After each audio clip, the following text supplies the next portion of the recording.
안녕하세요. 김신철 변호사입니다. 채무자가 개미회생을 신청할 때 개시신청서와 함께 필수적으로 신청하는 것이 있죠. 바로 금지명령인데요.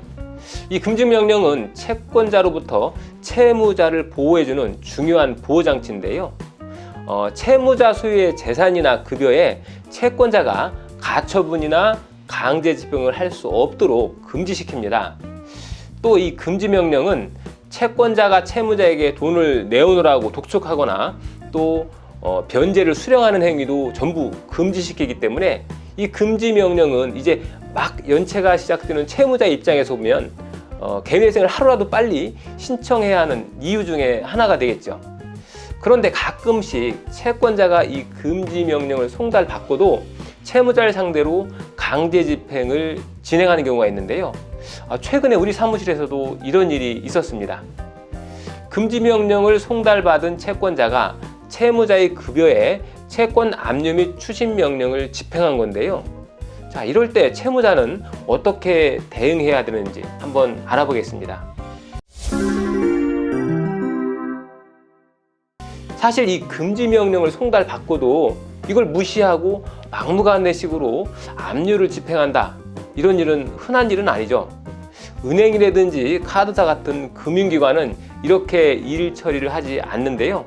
문제는 이 은행권이 아니라 개인 채권자들, 이들은 금지명령에 대해서 제대로 이해하지 못하고 가끔 집행을 하는 경우가 있습니다.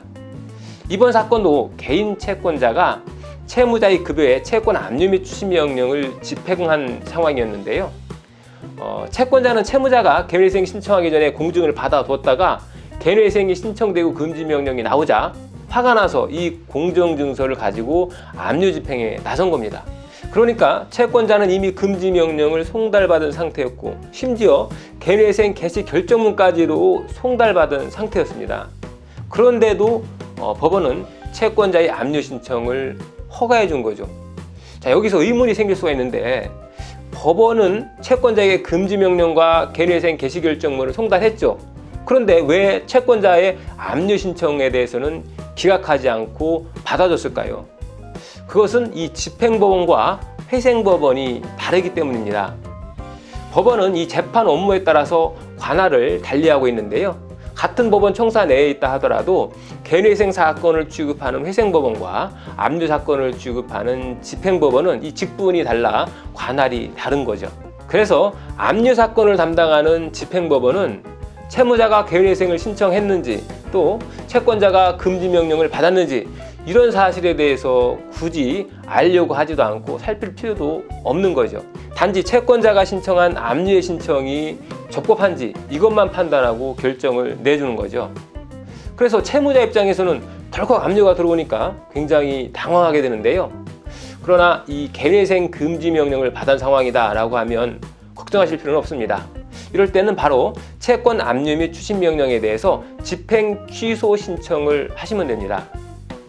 채무자 회생 및 파산에 관한 법률에서는 이 금지명령과 개미회생 개시결정이 발령된 경우에는 채무자의 업무나 재산에 대해서 강제집행, 감유가처분 이게 다 금지된다고 규정하고 있고요. 또 나가서 변제를 수령하지도 못하고 또 변제해달라고 독촉하지도 못하고 일체의 행위를 다 금지한다 라고 규정하고 있습니다.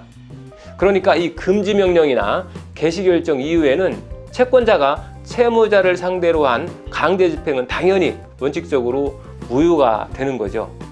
그래서 금방 말씀드린 법률을 근거로 해서 채무자는 압류집행 취소 신청을 법원에 할 수 있는 거죠. 근데 여기서 꼭 기억하셔야 할 것이 있는데요.